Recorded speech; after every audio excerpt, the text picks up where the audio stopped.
because I have a 2-year-old, and I constantly think, don't fall down the steps, please don't fall down the steps. And I'm like, I don't want to be the reason why he falls down the steps. You know what I mean?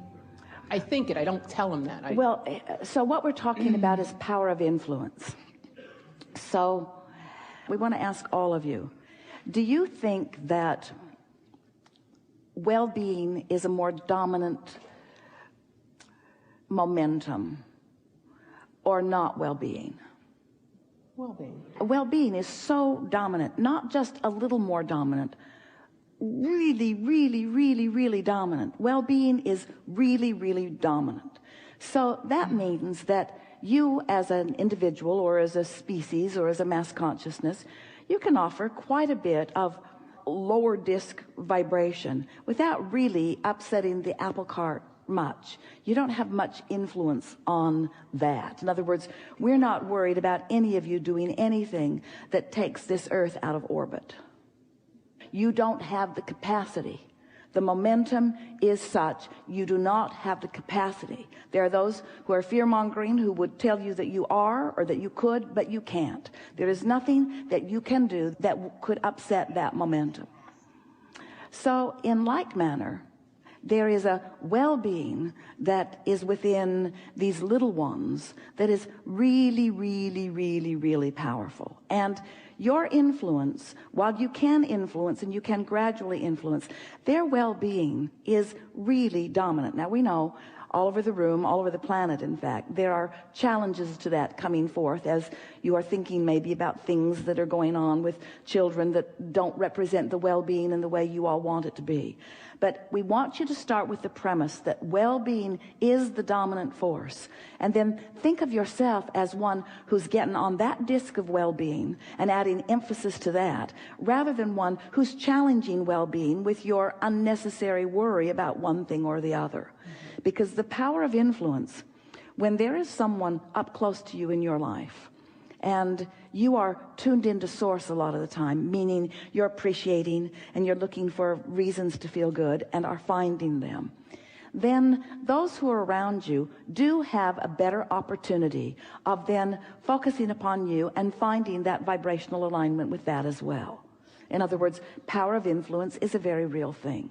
But having said that, we do not want to ever give any of you the feeling that we are wanting you to be responsible for whatever anybody else is doing with their disc, because that's what's going on. That's why so many people don't feel control of their own emotion, of their own choosing of their point of attraction, is because they have been influenced by what they are observing.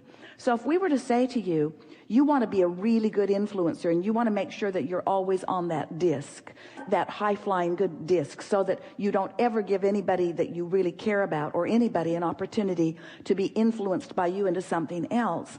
That's the opposite of the message that we're really wanting you to understand personally, because we don't want you to be dependent upon other people to feather your nest.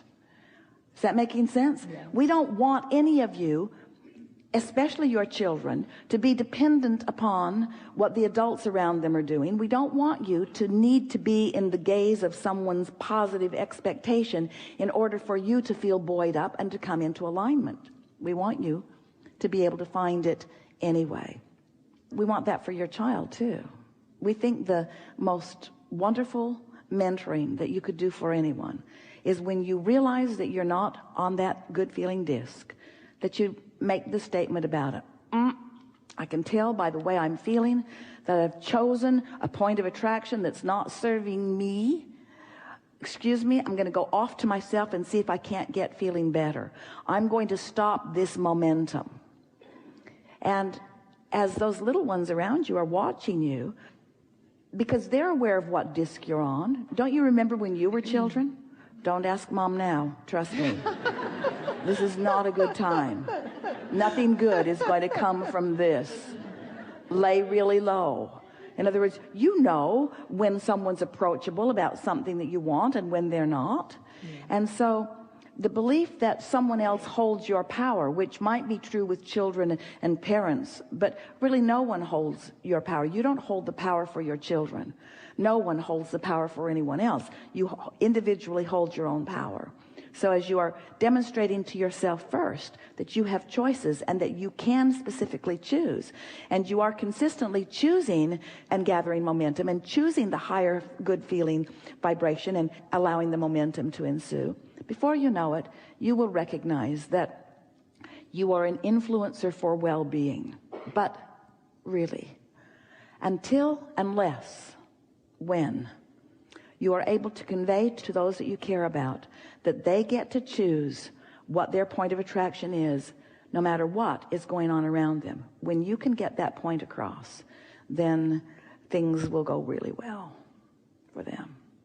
We have so many stories. A little boy really wanted a toy gun, and his mother was so determined that she would not introduce that sort of violence into his life experience, as if she could shield him from any awareness of anything like that. So she said no. He begged for it. No, she said. He begged for it. No, do not ask me again. I'm not going to get you a gun. No, please, no, please, no, please, no, please, no. Stop it. I'm going to take all your toys away. I'm going to take everything away. So he's walking through the woods in the deep leaves with his grandmother and trips on something. Guess what it was? A toy gun. His mother said, I can't buck your current. Keep the damn gun. What we want to say to all of you is that whatever you want, regardless of what anyone who you think holds power says, who is around you, no one has any power to affect your experience other than you. But when you look at things that make you disempower yourself, then you want to blame it on others. And that's why people want to talk about the power of influence. We've talked about the power of influence quite a lot, but we want to rework it in light of this conversation. We want to say that your vortex is this strongest power of influence, this powerful vortex, which includes all that you've become and the source within you. It is a powerful influence. But even with all of that influence, the energy that creates worlds, seeing the world from the perspective of source still cannot insist that you get on that disc. With all of that influence, because you have free will, you have the power to choose, you see.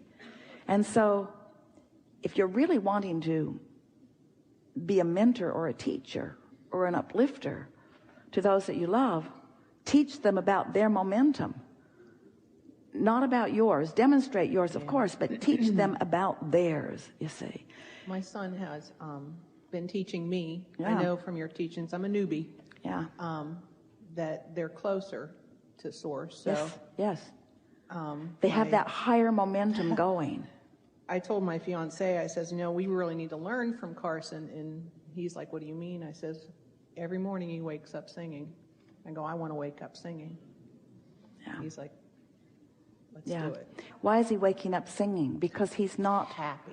Because that's the disc he's on. Now, you could be forceful enough about something that you could distract him from his high-flying disc to a lower disc. Be careful. Watch what you're doing. Haven't I told you that before? Yeah. But do you really want to do that? In light of this conversation, isn't the disc all that matters? Doesn't it trump everything? If it equals your point of attraction and everything that then comes to you is because of it, isn't it the first, last, and middle thing that you want to be thinking about? And isn't everything else irrelevant? It is, isn't it? Because you've already done step one. You've already stated what you want. Source has already queued it all up, and all the cooperative components are already lined up for you. So when you do your work, which is choose as best you can the best feeling disc and practice it until that's what comes natural to you, like it is for Carson, then you live happily ever after. So now we have a question. Will you, even if you're like Carson, always be on that high-flying disc? No. And when something happens that takes you from it, what do you want to say to yourself? It's okay. This too Nothing's shall gone pass. wrong. This too shall pass. Hang on, it'll be over in a minute. I've chosen by virtue of sloppy thinking or old patterns of thought something not as productive or beneficial, but so what? In the meantime, what's happened?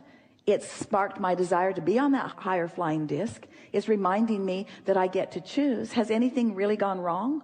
No matter how long I've been off of it, has anything really gone that wrong? That's really what we want to leave you with today. We want you to accept that it is natural for you to move around on these discs, but that you have more creative control to choose the higher disc. And when is your best control? When is it? In the morning. When is your best control? When is the likelihood of choosing the high flying disc at its highest? First thing in the morning. First thing in the morning. So first thing in the morning came and I didn't choose it, and I just kind of moved to my normal disc. But now you've had this conversation. When you move there, you're going to notice it. So now you've discovered that you've got momentum going, and it's not the high flying disc that you would have liked it to have been. What are you going to do about it now? Not much you can do, is there? Momentum's already taken place. But you could go general if you catch it early.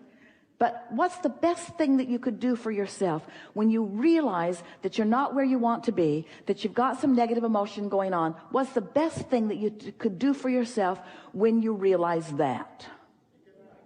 Gonna scold yourself? Gonna punish yourself? Gonna beat yourself up? Gonna talk to somebody about how stupid you are? What's the best thing that you could do for yourself right then? Distract yourself if you can, but there's a lot of momentum going. So what are you going to do? What are you going to do in the middle of this momentum? Accept that it's a law of the universe. Bless the momentum because it doesn't mess around on you. In other words, it's always consistent, which helps you to understand it. And then say to yourself, I'll get a better start later. I'll get a better start later. And if you can distract yourself, do. But law of attraction, if you're on that disc, most things that are going to come to you are going to kind of sort of be like it. So you've got to find a way of soothing yourself. So here's someone, he's little, he's in your life, he's learning to walk, and he's clumsy because he's not good at it yet, and he falls down often. Do you say, get up, you little dummy? No. Or do you try to teach him everything about balance right now? Do you say, you need a crash course in walking and you need it now? I'm calling an expert. Hopefully Medicare will cover it. Because we need some serious better walking going on here. Or do you accept that he's going to find his balance? He's going to get better at it. And that there's not really that much that you can do to help him find his balance.